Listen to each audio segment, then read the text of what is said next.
आज पृथ्वी पर जितने भी प्रकार के जीव हम देखते हैं, इस सब की शुरुआत एकल कोशिकाओं यानी सिंगल सेल से हुई, जो धीरे धीरे जटिल संरचनाओं में बदला। लेकिन जीवन के इस सफर को समझना उतना आसान नहीं है।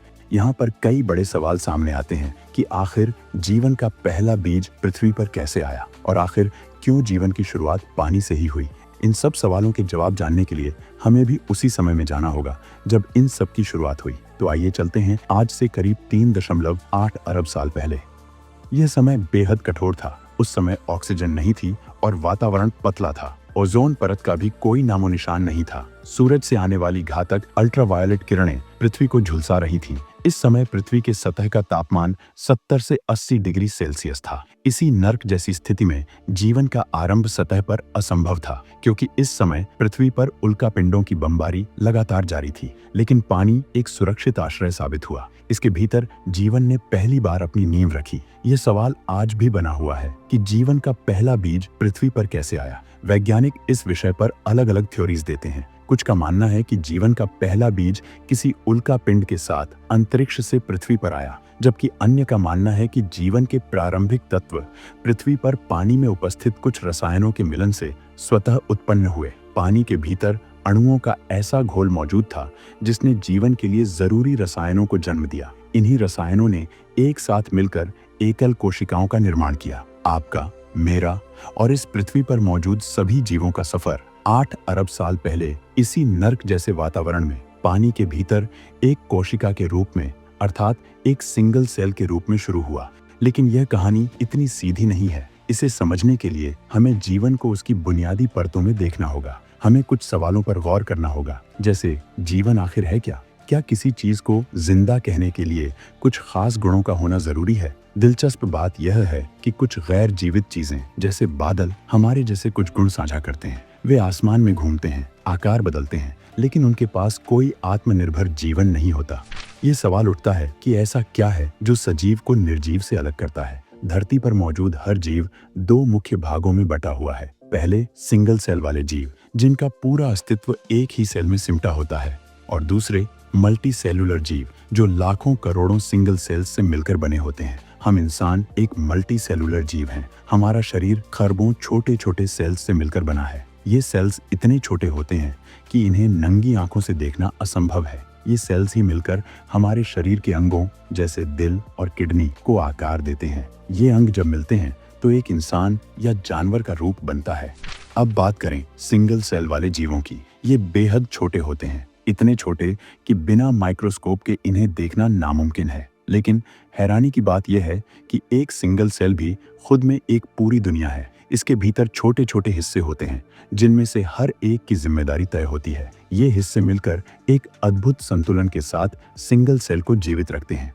आइए समझते हैं कि इन सेल्स के अंदर ऐसी कौन सी खास चीजें होती हैं जो मिलकर जीवन को आकार देती हैं। उदाहरण के लिए हमारी बॉडी के एक सेल पर नजर डालते हैं। सबसे पहले आती है इसकी बाहरी परत, जिसे सेल मेम्ब्रेन कहते हैं। यह सेल को एक सुरक्षा कवच देती है, जैसे कि झिल्ली।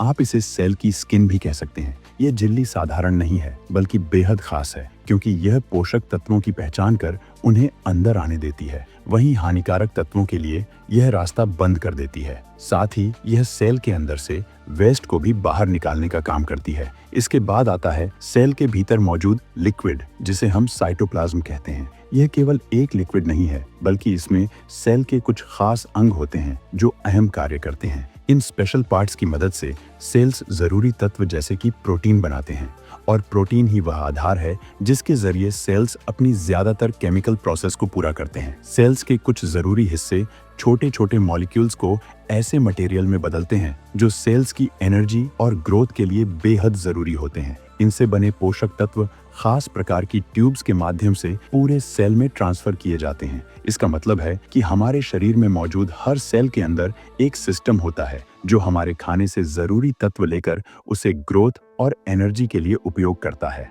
अब बात करते हैं न्यूक्लियस की, जिसे आप सेल का दिमाग भी कह सकते हैं। सेल के बीचों बीच स्थित न्यूक्लियस एक कंट्रोल सेंटर की तरह काम करता है। इसका मुख्य कार्य सेल की ग्रोथ और गतिविधियों पर नजर रखना होता है। साथ ही यह सुनिश्चित करता है कि सेल डिवाइड होकर अपने जैसे दूसरे नए सेल्स का निर्माण करें। यानी सेल्स अपने इन हिस्सों के बिना जीवित नहीं रह सकते। अपनी जरूरत की चीजों को बनाने और खुद को जिंदा रखने के लिए ये अपने हर हिस्से पर निर्भर करते हैं। यह सभी अलग अलग हिस्से मिलकर एक सेल को पूरी तरह से काम करने योग्य बनाते हैं। अब यहाँ एक अहम बात समझने की है कि सेल, जो जीवन का सबसे छोटा रूप है और जिसे विज्ञान जीवित मानता है, अपने अंदर कई ऐसे जरूरी हिस्से समेटे हुए हैं जो इसे कार्यशील बनाते हैं। लेकिन सवाल उठता है कि क्या इन हिस्सों में से कोई भी अकेले अपने आप में जीवित हो सकता है? जरा सोचिए, अगर हम एक सेल से न्यूक्लियस को अलग कर दें तो क्या वह खुद को जिंदा रख पाएगा? क्या न्यूक्लियस, मेम्ब्रेन या साइटोप्लाज्म अकेले ही जीवित रहने में सक्षम है? इसका सीधा जवाब है नहीं। ये सभी हिस्से भले ही मिलकर एक सेल को बनाते हैं, लेकिन अकेले इनमें से कोई भी अपने आप में जीवित नहीं हो सकता। सेल का जीवन इन्हीं हिस्सों के सामूहिक काम पर निर्भर करता है। यानी सेल को एक जीवित इकाई के रूप में तभी पहचाना जा सकता है जब ये सभी हिस्से मिलकर साथ काम करें। अकेले ये हिस्से केवल सेल का एक भाग हैं, लेकिन इनका जीवन तभी संभव है जब वे पूरे सेल का हिस्सा हों। अब सवाल यह उठता है कि मैं यह सब बातें क्यों बता रहा हूँ? इसका जवाब जल्द ही मिलेगा, क्योंकि यह समझना बेहद जरूरी है कि वैज्ञानिक दृष्टि से जिंदगी क्या है।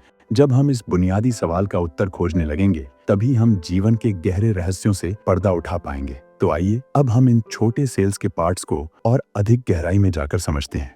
आपको यह जानकर आश्चर्य होगा कि सेल्स के ये सभी हिस्से अपने आप में सबसे छोटी इकाई नहीं है। ये और भी छोटे मैक्रोमोलिक्यूल्स से मिलकर बने होते हैं। उदाहरण के लिए, सेल के अंदर मौजूद न्यूक्लियस, साइटोप्लाज्म और अन्य हिस्से कार्बोहाइड्रेट, प्रोटीन, लिपिड और न्यूक्लिक एसिड जैसे तत्वों से बने होते हैं। तो क्या ये मैक्रोमोलिक्यूल्स ही जीवन की सबसे छोटी इकाई हैं? इसका जवाब है नहीं। इन मैक्रोमोलिक्यूल्स का निर्माण भी उनसे कई गुना छोटे कणों से हुआ है। उदाहरण के लिए प्रोटीन को लें। प्रोटीन, जो सेल्स की ग्रोथ के लिए सबसे अहम है, वह भी छोटे छोटे अमीनो एसिड से मिलकर बना होता है। जब प्रोटीन को तोड़ा जाता है तो हमें सैकड़ों या हजारों की संख्या में अमीनो एसिड्स मिलते हैं। ये अमीनो एसिड्स एक खास पैटर्न में जुड़कर अलग अलग प्रकार के प्रोटीन बनाते हैं। और हैरानी की बात यह है कि केवल 20 प्रकार के अमीनो एसिड्स आपस में अलग अलग तरीके से जुड़कर हजारों प्रकार के प्रोटीन का निर्माण करते हैं। लेकिन क्या अमीनो एसिड्स ही जीवन की सबसे छोटी इकाई है? नहीं। सभी मैक्रोमोलिक्यूल्स का निर्माण उनसे भी छोटी इकाई एटम्स से होता है। आपने एटम्स के बारे में स्कूल में जरूर पढ़ा होगा। एटम्स के अंदर प्रोटॉन, न्यूट्रॉन और इलेक्ट्रॉन जैसे सब एटॉमिक पार्टिकल्स होते हैं। इन्हीं अलग अलग एटम्स के मिलने से हमारे शरीर को बनाने वाले मैक्रोमोलिक्यूल्स बनते हैं। आइए इसे सरलता से समझते हैं। किसी भी जीवित प्राणी का शरीर अलग अलग अंगों जैसे दिल, दिमाग, फेफड़े से बना है। ये अंग कई टिश्यूज की परतों से मिलकर बने हैं। टिश्यूज बने होते हैं छोटी छोटी सेल्स से। सेल्स का निर्माण होता है प्रोटीन जैसे मैक्रोमोलिक्यूल्स से। प्रोटीन बनता है अमीनो एसिड्स से, और अमीनो एसिड सहित सभी मैक्रोमोलिक्यूल्स का निर्माण एटम्स के जुड़ने से होता है। इस तरह जीवन की संरचना बेहद जटिल है। यह एटम्स से लेकर अंगों तक का एक अद्भुत संयोजन है, जिसे हमने अब तक मोटे तौर पर समझ लिया है। इस पेचीदा पहेली को हल करने से यह तो समझ में आता है कि जीवन किन छोटे छोटे कणों से मिलकर बना है, लेकिन यह सवाल अब भी बना रहता है कि धरती पर जीवन की शुरुआत आखिर कैसे हुई? क्योंकि किसी भी जीवित प्राणी को पैदा करने के लिए एक अन्य जीवित प्राणी की आवश्यकता होती है। तो सवाल उठता है कि पहला जीवित प्राणी आखिर आया कहां से? क्या विज्ञान इस सवाल का उत्तर दे सकता है? सच यह है कि अब तक जीवन की शुरुआत का कोई पूर्ण और परफेक्ट एक्सप्लेनेशन मौजूद नहीं है। हालांकि दुनिया भर के वैज्ञानिक और खोजकर्ता दिन रात इस रहस्य को सुलझाने में लगे हुए हैं। उनकी खोजों और परिकल्पनाओं के जरिए हम यह समझने की कोशिश करते हैं कि धरती पर जीवन आखिरकार आया कैसे। डार्विन की थ्योरी के अनुसार जीवन का यह विशाल और जटिल रूप अरबों साल पहले एक बेहद साधारण जीवन रूप से शुरू हुआ। यह प्रारंभिक जीव समय के साथ प्रकृति और परिस्थितियों के अनुसार विकसित होता गया और धीरे धीरे अधिक जटिल होता चला गया। शुरुआत में जन्मे जीवों का आकार, उनके अंग और उनके अंदर चल रही केमिकल प्रक्रियाएं समझने में उतनी मुश्किल नहीं थी जितनी आज के विकसित और जटिल जीवों को समझना। प्रारंभिक जीवों की संरचना और उनकी गतिविधियां काफी सरल थीं, लेकिन समय के साथ इन जीवों में बदलाव आने लगे। नए जीव अपने पूर्वजों की तुलना में अधिक जटिल होते गए और उनमें नए अंग तथा नई क्षमताएं विकसित हुईं। इस प्रक्रिया को और अच्छे से समझने के लिए आइए साइंस की एक महत्वपूर्ण ऑब्जर्वेशन पर नजर डालते हैं। जब भी कोई जीवित प्राणी अपनी संतानों को जन्म देता है तो पैदा हुई संतानों में कुछ नई विशेषताएं होती हैं, लेकिन हर नई खूबी जीवन के लिए अनुकूल नहीं होती। जिन बच्चों की नई खूबियां उनके पर्यावरण के हिसाब से सही नहीं बैठती, उनकी जीवित रहने की संभावना कम हो जाती है। ऐसे बच्चे बढ़ते बढ़ते अपने पर्यावरण की कठोर परिस्थितियों का सामना नहीं कर पाते और प्रजनन की उम्र तक पहुंचने से पहले ही मर जाते हैं। अब इसे एक सरल उदाहरण के माध्यम से समझते हैं। क्या आपने कभी सोचा है कि टिड्डों का रंग हरा ही क्यों होता है? यह कोई इत्तेफाक नहीं है। इसके पीछे एक महत्वपूर्ण कारण छिपा है। मान लीजिए कि शुरू में कभी टिड्डों की प्रजातियों में विभिन्न रंगों के टिड्डे मौजूद रहे होंगे, कुछ हरे रंग की, कुछ पीले रंग की और कुछ अन्य रंगों की। अब जैसा कि हम जानते हैं, पक्षी टिड्डियों का शिकार करते हैं। इन विभिन्न रंगों की टिड्डियों में से सबसे अधिक जीवित रहने की संभावना किसकी होगी? जाहिर है हरे रंग की टिड्डियों की। ऐसा इसलिए है क्योंकि हरी घास या हरी फसलों के बीच में हरे रंग की टिड्डियां आसानी से छिप सकती हैं और पक्षियों को धोखा दे सकती हैं। दूसरी तरफ अन्य रंग की टिड्डियों के लिए हरी घास या फसलों में छिपना मुश्किल होता है, जिससे उनका पकड़े जाने और खा लिए जाने का खतरा बढ़ जाता है। इसका मतलब यह है कि केवल हरे रंग की टिड्डियों में ही इस विषम परिस्थिति में खुद को बचाने की क्षमता है और समय के साथ उनकी संख्या बढ़ने की संभावना भी अधिक है। इन हरे रंग के टिड्डों ने अपनी संतानों को जन्म दिया और ये पीढ़ी दर पीढ़ी खुद को और सुरक्षित बनाने के लिए बदलाव करते गए। यहाँ ध्यान देने वाली बात यह है कि जो बच्चे अपनी कमियों के कारण अपने वातावरण के हिसाब से तालमेल नहीं बिठा पाए, उनकी संख्या धीरे धीरे कम होती गई। ऐसे टिड्डे सामान्य टिड्डों की तुलना में कम संख्या में पैदा हुए और वे अपना अस्तित्व नहीं बनाए रख पाए। इसके परिणाम स्वरूप वे प्रजातियां जो अपने पर्यावरण से मेल खाती थीं, उनकी संख्या अधिक बढ़ी और धीरे धीरे ये ही प्रजातियां अधिक प्रभावी बन गईं। इन जीवों की विशेषताएं समय के साथ इतनी बदल गईं कि उन्होंने एक नई प्रजाति के रूप में खुद को विकसित कर लिया और उन्हें उनके पूर्वजों से पहचानना मुश्किल हो गया। यह क्रमिक बदलाव एवोल्यूशन के रूप में जाना जाने लगा। धरती पर अरबों सालों के विकास में जीवन अनगिनत रूपों में विकसित हुआ और विभिन्न प्रजातियां बनी। इसका प्रमाण जीवाश्मों के रिकॉर्ड से मिलता है, जो इस विकास के साक्ष्य के रूप में काम करते हैं। फॉसिल्स की स्टडी के माध्यम से जैसे जैसे हम समय में पीछे जाते हैं, जीवों की कुदरत को समझना आसान होता जाता है। इसी आधार पर वैज्ञानिकों ने यह निष्कर्ष निकाला कि करीब 3.5 अरब साल पहले जीवन एक बहुत ही साधारण सी सेल के रूप में उत्पन्न हुआ होगा। हालांकि यहाँ एक और सवाल उठता है कि वह साधारण सेल आखिर कहाँ से आया होगा, क्योंकि आज भी हमारे सामने मौजूद साधारण बैक्टीरिया की संरचना इतनी जटिल है कि उसके एक सिंगल स्टेप में उत्पन्न होना नामुमकिन सा लगता है। इसका मतलब यह है कि जीवन के इतने साधारण रूप को भी विकसित होने में कई पीढ़ियों का समय लगेगा। तो सबसे पहले पैदा होने वाले ये छोटे और साधारण सेल दुनिया में आखिर आए कहां से? इस सवाल का एक लॉजिक ये हो सकता है कि सबसे पहले जो जीव पैदा हुए थे, जो खुद के जैसे जीवों को जन्म देने में सक्षम थे, उनका जन्म इवोल्यूशन से नहीं हुआ होगा। इसका कारण यह है कि इवोल्यूशन के लिए किसी जीव का प्रजनन करना जरूरी है। अगर कोई जीव अपनी नस्ल को पीढ़ी दर पीढ़ी आगे नहीं बढ़ा सकता, तो उसमें इवोल्यूशन संभव नहीं हो सकता। इसलिए धरती पर पहला जीवन किस रूप में जन्मा, इस सवाल का उत्तर इवोल्यूशन से नहीं मिल सकता। इसे समझने के लिए हमें जीवन की उत्पत्ति के बारे में दूसरे तरीके से सोचना होगा। एक आइडिया है जिसके आधार पर वैज्ञानिक जीवन के उत्पत्ति के रहस्यों को समझने की कोशिश कर रहे हैं। इस विचार के माध्यम से वैज्ञानिकों ने जीवन के बारे में नई खोजों और सिद्धांतों की दिशा में कुछ प्रगति की है। इस सिद्धांत के अनुसार जीवन का जन्म केमिस्ट्री से हुआ है। इस दुनिया में हर चीज बेहद छोटे छोटे कणों से बनी है, यहाँ तक कि हवा और रोशनी भी। जिस रोशनी को हम अपनी आंखों से देखते हैं, वह भी इतने सूक्ष्म कणों के मेल से बनी है जिन्हें हम नग्न आंखों से नहीं देख सकते। ये छोटे कण आपस में जुड़कर बड़े कणों यानी मॉलिक्यूल्स का निर्माण करते हैं। फिर यही मॉलिक्यूल्स आपस में मिलकर किसी बड़े स्ट्रक्चर या जीव को आकार देते हैं। पूरी पृथ्वी ही नहीं बल्कि समूचा ब्रह्मांड इसी प्रक्रिया पर आधारित है, जहां ये छोटे छोटे कण मिलकर सब कुछ बनाते हैं। इन कणों के व्यवहार को समझना ही केमिस्ट्री का अध्ययन है। हालांकि यहाँ हम केमिस्ट्री के उस विशेष पहलू की चर्चा करेंगे जो बताता है कि इन्हीं छोटे कणों के मेल से जीवन की शुरुआत होती है। जीवन को उत्पन्न करने वाली इस केमिस्ट्री से हमें कई महत्वपूर्ण बातें सीखने को मिलती हैं। इनमें सबसे खास ये है कि वे सूक्ष्म कण जिनसे मिलकर जीवन बना है, उनका एक साथ एक टीम की तरह काम करना जरूरी है, जिसे हम मेटाबॉलिक पाथवे कहते हैं। जैसा कि हमने पहले जाना, सेल के अलग अलग हिस्से एक साथ मिलकर सेल की ग्रोथ के लिए काम करते हैं। यहाँ तक कि एक साधारण से दिखने वाले पौधे के सेल में भी कई ऐसी जटिल प्रक्रियाएं चल रही होती हैं,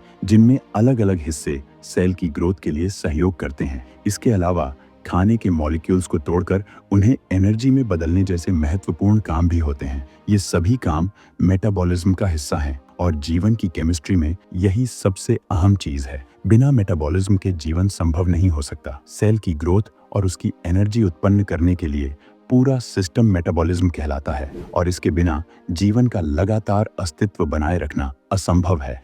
जीवन की केमिस्ट्री एक और महत्वपूर्ण तथ्य को उजागर करती है, जो यह है कि जिंदा सेल्स कुछ खास प्रकार के मॉलिक्यूल्स से बने होते हैं। जिंदा प्राणियों के शरीर को बनाने वाले अहम तत्व जैसे अमीनो एसिड्स, शुगर आदि मॉलिक्यूल्स आपस में जुड़कर अपने कुदरती गुणों से कहीं अधिक जटिल संरचनाएं बनाते हैं, जैसे कि जीन, प्रोटीन और सेल मेम्ब्रेन। और इसके बाद यह चेन लगातार चलती रहती है, जिससे जीवन का निर्माण होता है। पुराने समय में यह माना जाता था कि हमारे शरीर को बनाने वाले ये मॉलिक्यूल्स केवल जिंदा प्राणियों में ही पाए जाते हैं। इसके अलावा जीवन से जुड़ी एक और पहेली थी जो सभी को परेशान करती थी। वह यह थी कि कैसे जिंदा प्राणियों के अंदर होने वाली सारी गतिविधियां उसे जिंदा बनाए रखती हैं। उस समय के पुरातन विज्ञान के लिए ये बातें एक अनसुलझी पहेली की तरह थी और वे इसके पीछे किसी रहस्यमयी ताकत का हाथ मानते थे। लेकिन 1828 में फ्रेडरिक वायलर नामक जर्मन केमिस्ट ने लैब में यूरिया का निर्माण कर दिखाया। यूरिया, जो हमारे पेशाब में पाया जाता है और जिसे जीवित प्राणी के शरीर द्वारा बनाया जाता है, वह अब लैब में भी तैयार किया जा सकता था। यह घटना उस समय के विज्ञान में जीवन की समझ को लेकर एक नया मोड़ लाई। हमारे शरीर के जो तत्व यह माना जाता था कि उनका मिलन केवल जीवित प्राणियों में ही संभव है, यूरिया के लैब में बनने से इस विचार को चुनौती मिली। इससे एक नई थ्योरी सामने आई जिसने जीवन के रहस्यों को समझने में एक बड़ा कदम बढ़ाया। जीवन के निर्माण और संचालन के पीछे कोई रहस्यमयी ताकत नहीं, बल्कि केमिस्ट्री का महत्वपूर्ण योगदान है। प्रकृति में मौजूद विभिन्न तत्व आपस में मिलकर ऐसे केमिकल रिएक्शन करते हैं जिनसे जीवन का आरंभ होता है। यही रिएक्शन आगे चलकर नए जीवन को ऊर्जा जैसी जरूरी चीजें प्रदान करते हैं, जो इसे जीवित रहने में मदद करती हैं। आधुनिक विज्ञान ने लैब में विभिन्न प्रकार के मॉलिक्यूल्स और सेल्स की एक्टिविटी को तैयार करके यह सिद्ध किया है कि जीवन के पीछे कोई अलौकिक ताकत नहीं, बल्कि प्रकृति में मौजूद बेजान तत्वों के आपसी मेल से जीवन का जन्म संभव है। वैज्ञानिकों ने हाल ही में जीवन के लिए आवश्यक तत्व जैसे अमीनो एसिड और शुगर को उल्कापिंडों में भी खोजा है, जो चट्टानों के छोटे टुकड़े अंतरिक्ष से आकर पृथ्वी पर गिरे, उनके भीतर जीवन के लिए जरूरी तत्व पाए गए। ये इस बात का प्रमाण है कि ऐसे तत्व केवल पृथ्वी तक सीमित नहीं हैं, बल्कि पूरे ब्रह्मांड में कहीं भी मिल सकते हैं और शायद अरबों साल पहले भी पृथ्वी पर मौजूद थे। सबसे चौंकाने वाली बात यह है कि प्रकृति कैसे बेजान तत्वों को, जो स्वयं जीवित नहीं होते, को आपस में मिलाकर एक जीवित प्राणी का निर्माण कर देती है। विज्ञान ने एक और प्रोसेस खोजी है जिसमें कुछ विशिष्ट मॉलिक्यूल्स को ऊर्जा के स्रोत के साथ रखा गया। समय बीतने पर यह देखा गया कि ये बेजान मॉलिक्यूल्स ऊर्जा का उपयोग करते हुए आपस में मिलकर बड़े और अधिक जटिल मॉलिक्यूल्स का निर्माण कर रहे थे। यह प्रक्रिया जीवन के आरंभ को समझने में एक नई दिशा प्रदान करती है। समय के साथ लैब में किए गए प्रयोगों ने यह दिखाया कि कुदरत से मिले हालातों के तहत केमिकल रिएक्शन की एक पूरी श्रृंखला खुद ब खुद शुरू हो सकती है। इन रिएक्शनों में जिंदा सेल्स की तरह ऊर्जा पैदा करने की प्रक्रिया विकसित होती है। ऐसी ही खोजों के दौरान वैज्ञानिकों ने कई चौंकाने वाले प्राकृतिक चमत्कार देखे, जहां कुछ विशिष्ट प्रकार के मॉलिक्यूल्स स्वतः ही एक साथ आकर सेल की मेम्ब्रेन जैसी संरचना बना लेते हैं। कुछ मॉलिक्यूल्स तो ऐसे जटिल स्ट्रक्चर भी बनाते हैं जो हमारे डीएनए के धागों जैसे दिखते हैं। इससे यह संकेत मिलता है कि जीवन की कठिन पहेली की कुछ गुत्थियां जरूर सुलझी हैं, लेकिन यह कहना गलत होगा कि विज्ञान ने जीवन के सभी रहस्यों को पूरी तरह उजागर कर लिया है। इस पर अभी काम चल रहा है। जीवन सबसे पहले धरती पर किस रूप में आया होगा? क्या उसका स्वरूप आज के जीवन जैसा था? ये सवाल अब भी विज्ञान के लिए चुनौती बने हुए हैं। ये समझना बेहद कठिन है कि कैसे कुछ खास बेजान तत्व आपस में मिलकर एक टीम की तरह कार्य करने लगे और उनकी यह जटिलता इतनी बढ़ गई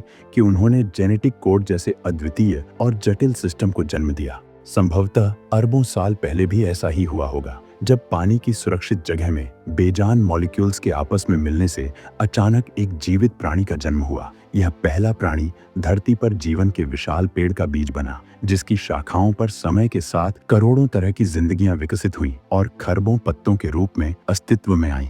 अब तक हमने यह समझा कि जीवन की शुरुआत शायद पानी के भीतर हुई होगी। सबसे पहले सूक्ष्म जीवों ने जन्म लिया, जो आगे चलकर पृथ्वी के हर प्राणी के पूर्वज बने। इन्हीं सूक्ष्म जीवों में कहीं गहरे समुद्र या किसी झील में हमारे जटिल डीएनए के निर्माण की पहली प्रक्रिया शुरू हुई होगी। हमने यह समझा कि धरती पर जीवन की शुरुआत कैसे हुई। अब आइए इस कहानी को आगे बढ़ाते हैं। धरती पर जीवन कई अलग अलग रूपों में विकसित हुआ होगा, लेकिन एक खास प्रकार के जीवन ने ऐसा अद्भुत कारनामा किया जिसने धरती की काया पलट दी और उसे हमेशा के लिए बदल कर रख दिया। वेस्टर्न ऑस्ट्रेलिया के तट पर पाए जाने वाले सूक्ष्म जीवों के समूह द्वारा बनाई गई पत्थर जैसी संरचनाएं इस बदलाव की कहानी कहती हैं।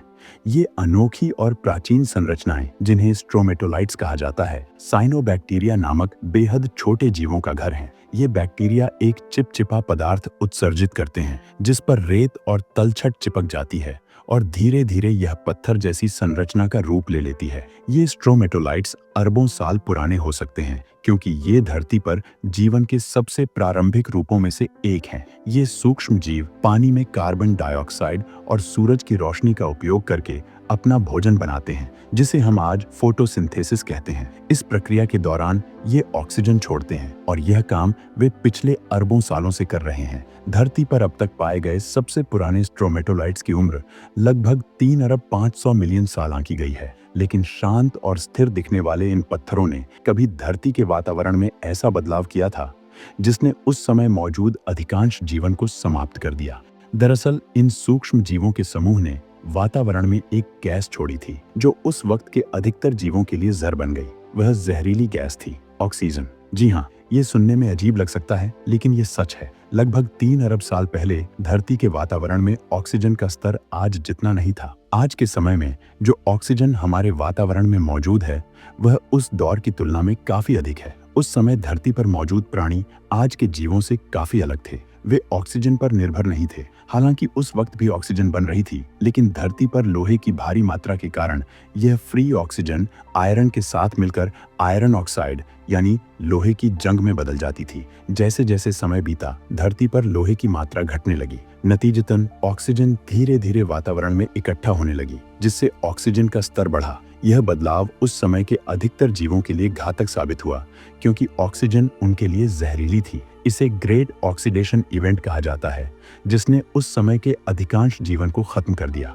ऐसा लगा मानो धरती से जीवन का अंत हो गया हो। लेकिन प्रकृति की एक अनोखी खूबी है, किसी भी चीज को पूरी तरह खत्म करना लगभग असंभव है। कुछ ऐसे जीव बच गए जिन्होंने ऑक्सीजन के साथ तालमेल बैठा लिया और इस गैस को अपने अस्तित्व का आधार बना लिया। यहीं से जीवन की एक नई शाखा शुरू हुई जो ऑक्सीजन पर निर्भर थी। इसके बाद धरती पर ऐसे जीवों का विकास हुआ जो ऑक्सीजन का उपयोग करके पनपे। इसी परिवर्तन ने धरती पर अद्भुत और विशाल जीवों को जन्म दिया, जैसे लाखों साल पहले के 2 फीट लंबे कीड़े, 100 फीट लंबे डायनासोर और आज की 90 फीट लंबी ब्लू व्हेल। यह बदलाव धरती के इतिहास में एक बड़ा मोड़ था, जिसने जीवन को नए सिरे से शुरू किया। अरबों साल पहले हुए इस परिवर्तन ने न सिर्फ धरती की प्रकृति को बदला, बल्कि जीवन के विकास को एक नई दिशा दी।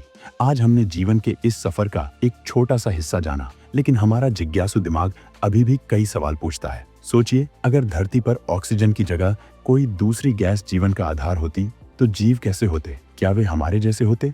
और अगर जीवन बेजान कणों के मिलने से बना है, तो क्या ब्रह्मांड के किसी और कोने में भी यह संभव है? और वहां का जीवन कैसा होगा? जी हाँ, मैं एलियंस की बात कर रहा हूँ। क्या ऐसा हो सकता है कि हमारे जैसे विकसित जीव किसी और ग्रह पर भी हो? ये सवाल न सिर्फ रोमांचक है, बल्कि वैज्ञानिक दृष्टि से भी बेहद अहम है। क्या हम ब्रह्मांड में अकेले हैं या कहीं और भी बुद्धिमान जीवन मौजूद है? अगर आप भी इस सवाल का जवाब जानना चाहते हैं, तो मेरी एलियंस पर बनाई गई वीडियो जरूर देखें। उसे देखने के लिए इस वीडियो को एक लाइक और चैनल को सब्सक्राइब करके आपके सामने आई इस वीडियो पर क्लिक कर दीजिए। मैं आपसे उसी वीडियो में मिलता हूँ। तब तक के लिए धन्यवाद।